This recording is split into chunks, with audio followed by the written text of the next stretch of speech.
Imagine this. You're standing on top of a 400-foot cliff called Hacksaw Ridge.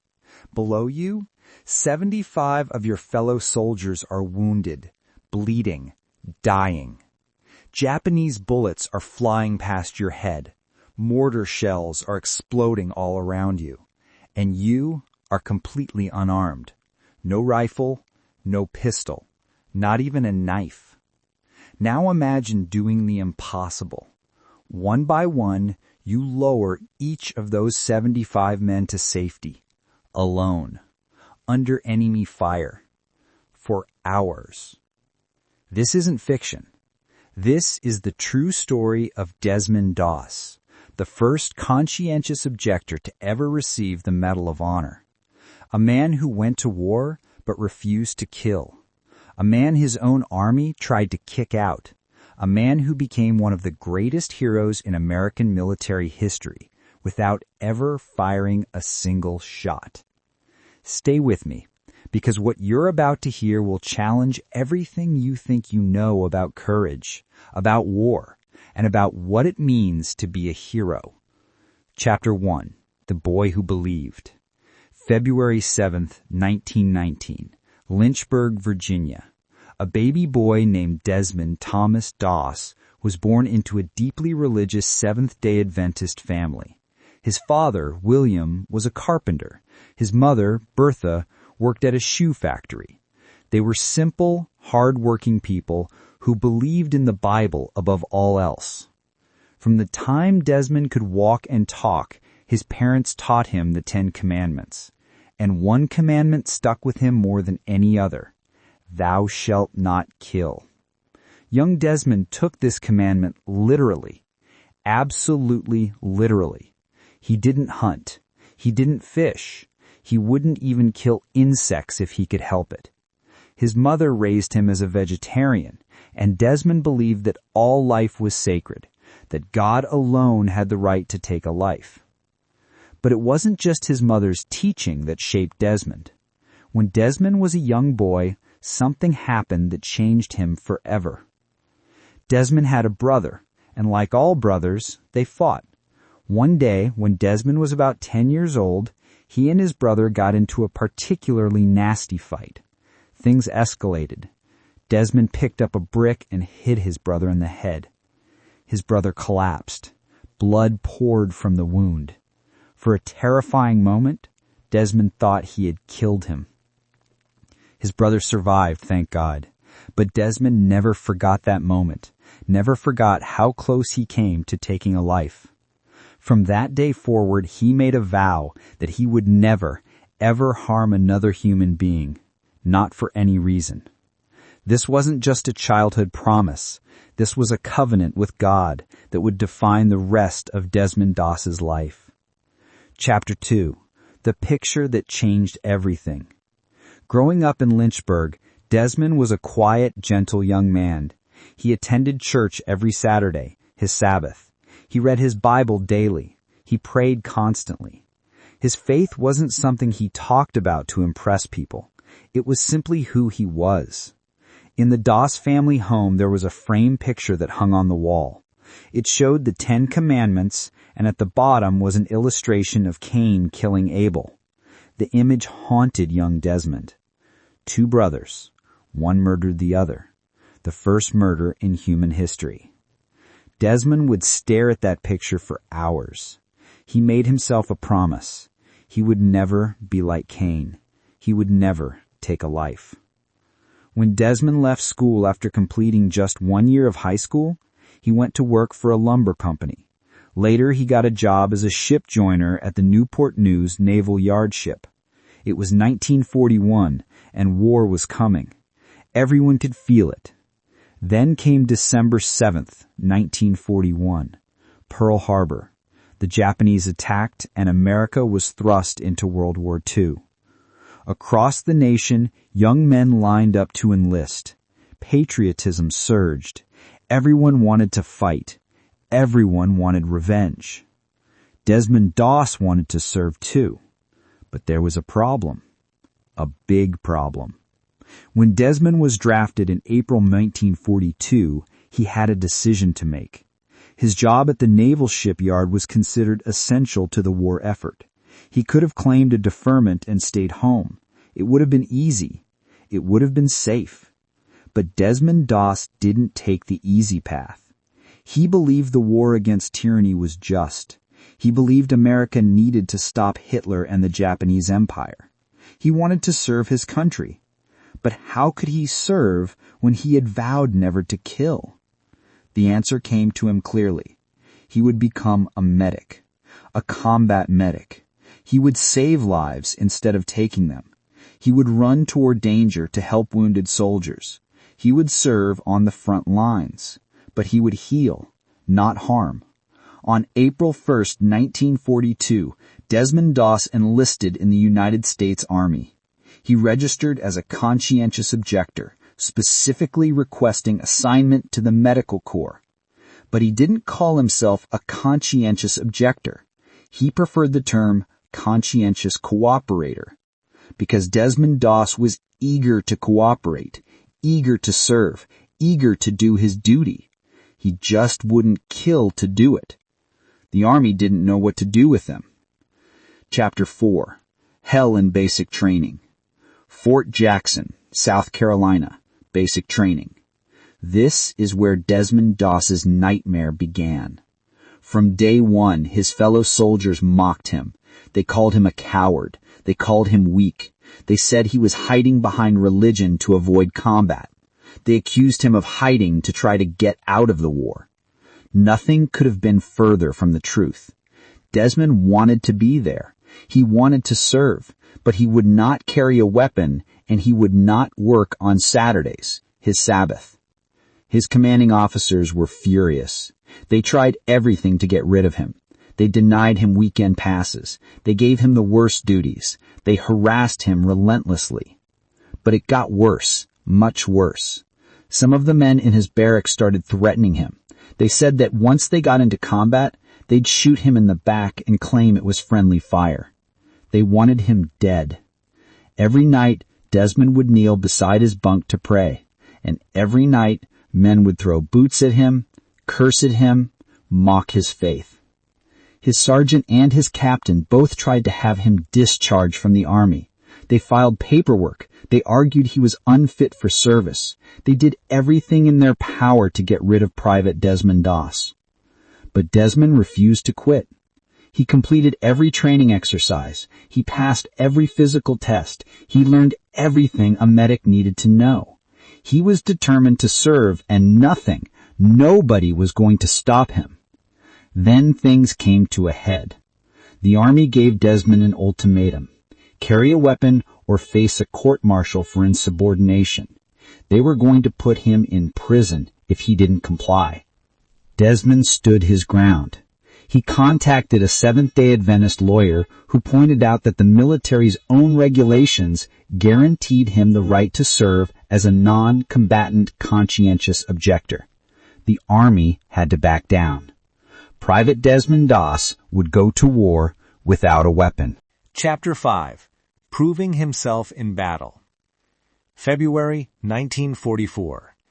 Desmond shipped out to the Pacific Theater with Company B, 1st Battalion, 307th Infantry Regiment, 77th Infantry Division. Destination: Guam. The men who had threatened to kill him were now going into combat with him. Desmond knew he would have to prove himself. He would have to show them that a man of faith could be just as brave, just as useful, just as valuable as any armed soldier. July 1944. The Battle of Guam. The 77th Division hit the beaches and began the brutal task of recapturing the island from the Japanese. The fighting was ferocious. The jungle was hell. Men were dying by the dozens. And that's when everything changed. While other soldiers dove for cover when the bullets started flying, Desmond Doss ran toward the danger. When a soldier was hit, Desmond was there in seconds. He didn't care about enemy fire. He didn't care about explosions. All he cared about was saving that wounded man. He would crawl through machine gun fire to reach the wounded. He would drag men to safety while mortars exploded around him. He worked tirelessly, fearlessly, moving from one casualty to the next. The men who had once mocked him in basic training watched in awe. This wasn't a coward. This was one of the bravest men they had ever seen. Desmond earned a Bronze Star for valor at Guam. But that was just the beginning. Chapter 6. The Philippines and Growing Legend. November 1944. The Philippines. The Battle of Leyte. The Japanese were making their last stand, and they were fighting with suicidal desperation. Desmond Doss's unit was in the thick of it. For months they fought through jungles, villages, and mountains. Men fell wounded every day, and every day Desmond was there to save them. During one sustained firefight, Desmond treated over a dozen wounded men under direct enemy fire. He refused to take cover. He refused to leave wounded soldiers behind. Time and again he risked his life to save his brothers. By now the men who had once wanted to kill him would have died for him. They trusted him completely. They knew that if they got hit, Desmond Doss would come for them, no matter what, no matter where, no matter how dangerous. Officers who had tried to kick him out of the army now requested that he be assigned to their units. He had become legendary. Desmond earned a second Bronze Star at Leyte. But that was just the beginning. Chapter 7. Okinawa and Hacksaw Ridge. April 1945. Okinawa. The bloodiest battle of the Pacific War. The last stepping stone before an invasion of mainland Japan. The Japanese knew this. They had fortified the island with everything they had. Tens of thousands of troops, artillery, machine guns, tunnels, and caves. They were prepared to fight to the last man.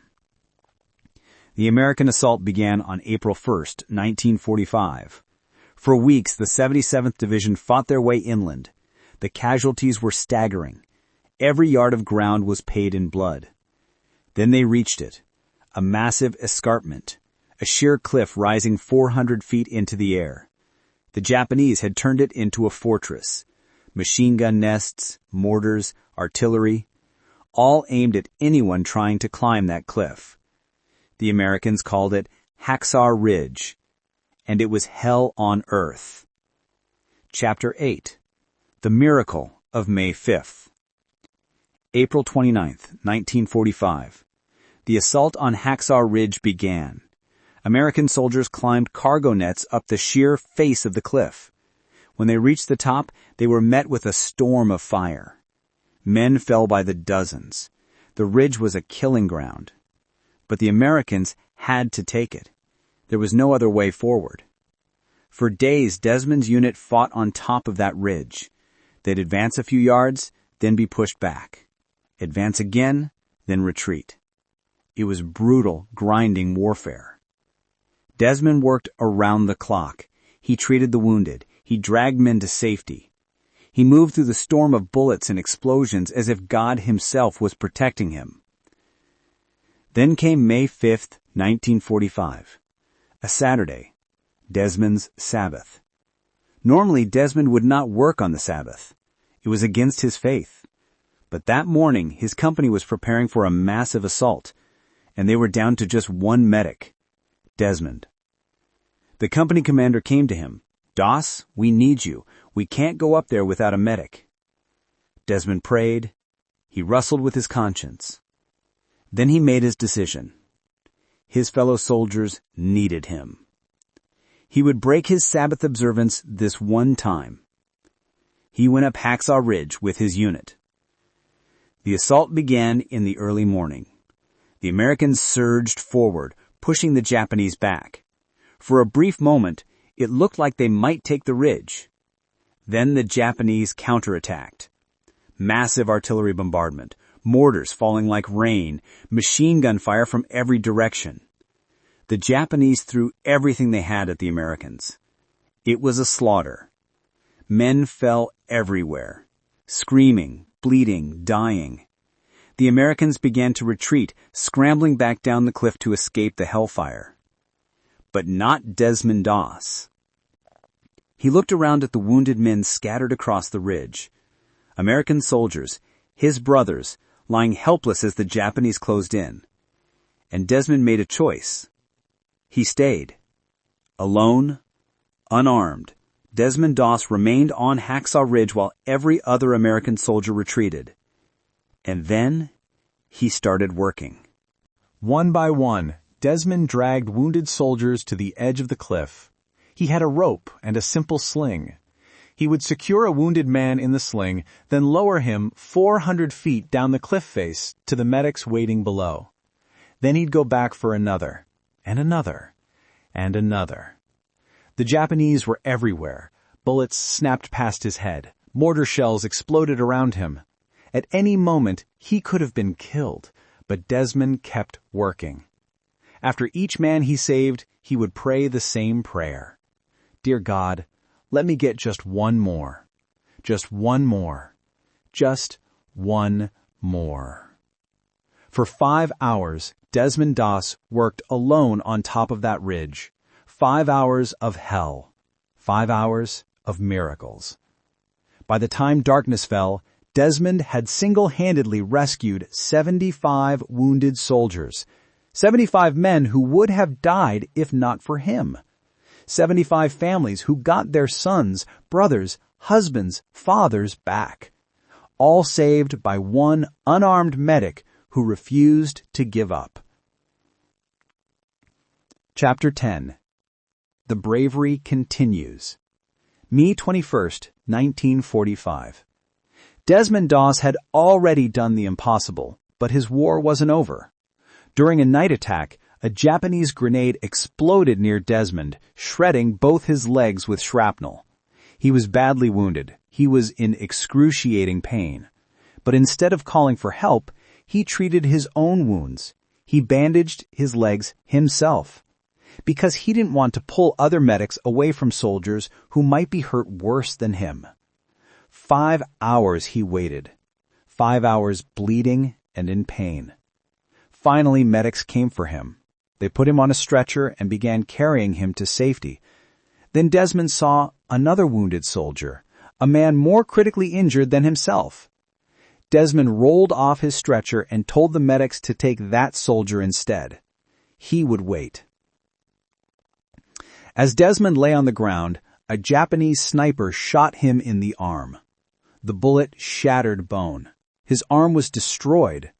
Any normal man would have screamed for help, but Desmond Doss was not a normal man. He found a rifle stock and used it as a splint for his broken arm. Then, unable to walk on his shredded legs, unable to use his shattered arm, Desmond crawled. He crawled 300 yards through enemy territory to reach the aid station. 300 yards. Dragging himself with one good arm and 2 ruined legs. This man was superhuman. Chapter 11. The Medal of Honor. October 12, 1945. The White House lawn, Washington, D.C. President Harry S. Truman stood before a crowd of military officers, dignitaries, and press. And before him stood Corporal Desmond Thomas Doss. President Truman placed the Medal of Honor around Desmond's neck. Then he shook his hand and said words Desmond would never forget. "I'm proud of you. You really deserve this. I consider this a greater honor than being president." Desmond Doss became the first conscientious objector in American history to receive the Medal of Honor. Out of 16 million Americans who served in World War II, only 431 received the Medal of Honor, and only one of them earned it without ever firing a shot. The official citation praised Desmond for outstanding bravery and unflinching determination in the face of desperately dangerous conditions. It described how he saved 75 men at Hacksaw Ridge, how he repeatedly exposed himself to enemy fire, how he refused to leave his wounded comrades behind. But the citation couldn't capture the full measure of what Desmond had done. Numbers and words couldn't describe the faith, the courage, the selflessness required to do what he did. In addition to his Medal of Honor, Desmond received 2 Bronze Stars for valor, 3 Purple Hearts, and numerous other decorations. He had fought in some of the bloodiest battles of the Pacific War: Guam, Leyte, Okinawa. And he did it all without taking a single life. Chapter 12. The Invisible Wounds. When Desmond Doss returned home from the war, he was a national hero. Parades, ceremonies, everyone wanted to meet the soldier who wouldn't kill. But Desmond came home broken. His injuries from Okinawa were severe: the shrapnel wounds in his legs, the shattered arm. But worse than his physical wounds was something else, something invisible. Shortly after returning home, Desmond was diagnosed with tuberculosis. He had contracted it during the war, probably during his time in the Pacific. The disease ravaged his body. For 5.5 years, Desmond was in and out of hospitals. He underwent surgery after surgery. Doctors removed his left lung and 5 of his ribs. He survived on just 1 lung for the rest of his life. The antibiotics they gave him to fight the tuberculosis had a devastating side effect. In 1976, they rendered him completely deaf. For years, Desmond lived in silence. It wasn't until 1988 that he received a cochlear implant and could hear again.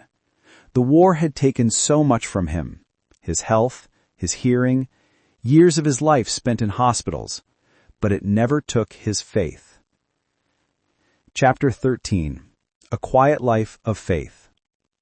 After the war, Desmond wanted to continue his career as a carpenter, like his father. But his injuries made that impossible. His shattered arm never fully healed. He couldn't do the physical labor required. So Desmond and his wife Dorothy moved to a small farm in Rising Fawn, Georgia. They lived simply, quietly. They had one son, Desmond Jr., who would later follow in his father's footsteps, becoming a medic himself. Desmond rarely talked about the war. He didn't seek attention. He didn't brag about his medals.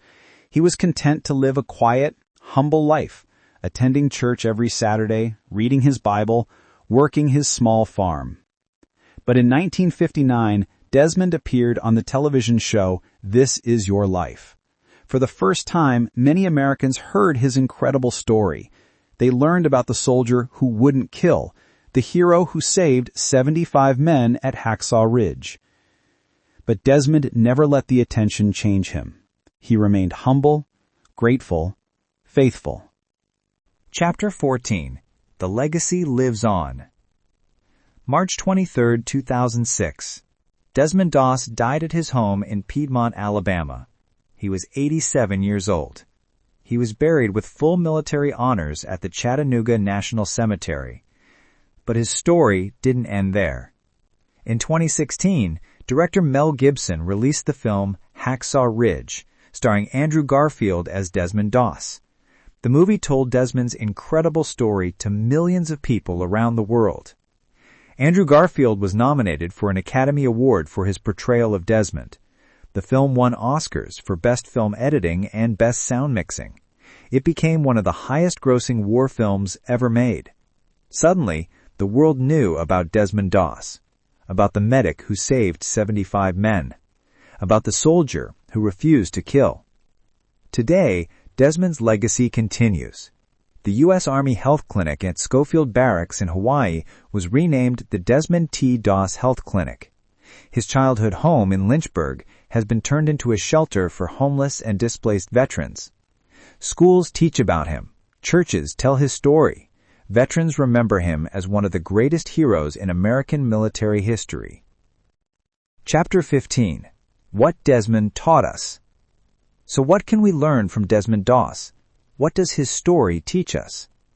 First, it teaches us that courage comes in many forms.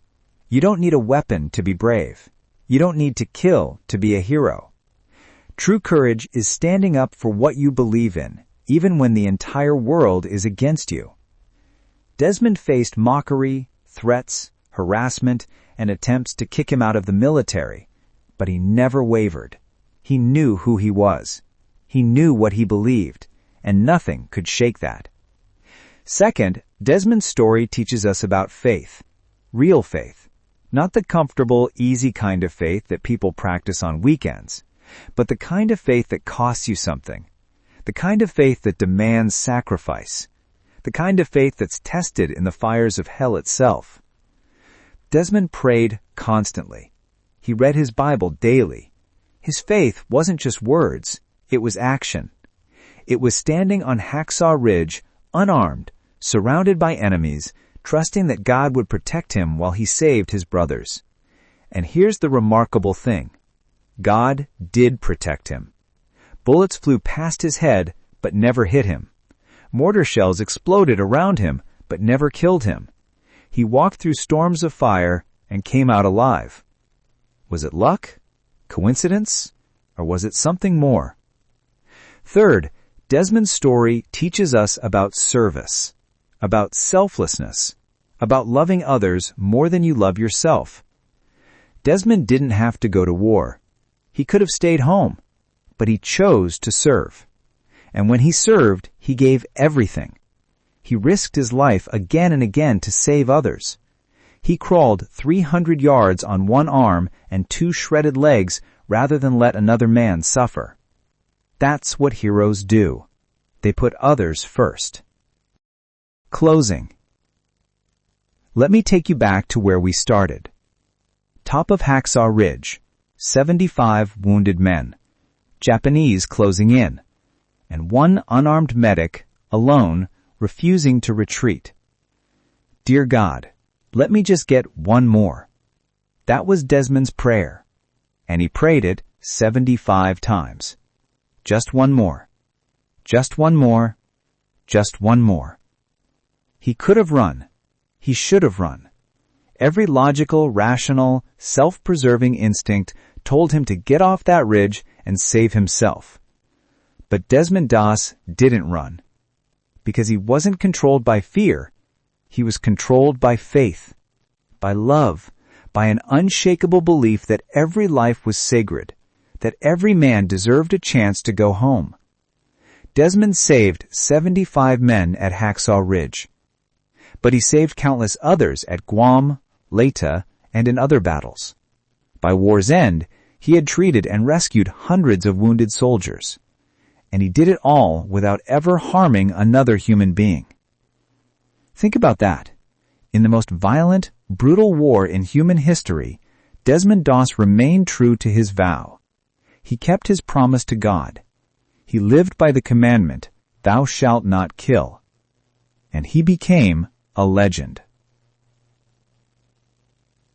So the next time someone tells you that you have to compromise your beliefs to succeed, remember Desmond Doss. The next time someone tells you that faith is weakness, remember Desmond Doss. The next time someone tells you that you can't make a difference, remember Desmond Doss. Because one unarmed medic, armed only with faith and courage, saved 75 men in a single day. If Desmond Doss can do that, what can you do? Remember his name, Desmond Thomas Doss, February 7th, 1919 to March 23rd, 2006. The soldier who refused to kill. The conscientious cooperator. American hero. American legend. And remember his prayer, the prayer that saved 75 lives. Dear God, let me just get one more. Just one more. Just one more.